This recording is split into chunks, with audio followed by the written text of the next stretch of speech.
Ушул унаа кырсыктары канчалаган үй бүлөлөрдүн жүрөгүн заркакшатты. Канчалаган перзенттер жетим калды. Канчалаган аялдар жесир калды. Чын, сиздин шашкалактап текеберденген, өзүн назык албаган, токтоо болбогон текебер айдоочулардын айынан эчендеген аялдар жесир, эчендеген перзенттер жетим калды.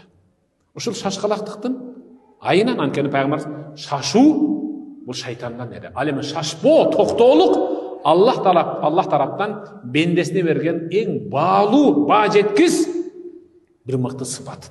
Пайгамбардын хадиси бар. Акырын жүр абайлап, таблугу сөзсүз түрдө кылган ниетиңе, койгон максатыңа жетесиң. Акырын жүрсөң алыска барасың деген жол эрежесинде анчам жазуулар көрүп калдым эле. Жол эрежесин бузба. 60 деген жерде 60-та жүр. 90 деген жерде 90-да жүр. 40 деген жерде 40-та жүр. Же болбосо үйүңдөн bir 10 мүнөт эртерээк чык. Бирок шашпай жүр. Шашып жүрүүнүн өзү ал шайтандан кайсы бир кырсыкка учурайт инсан. Кудай сактасын.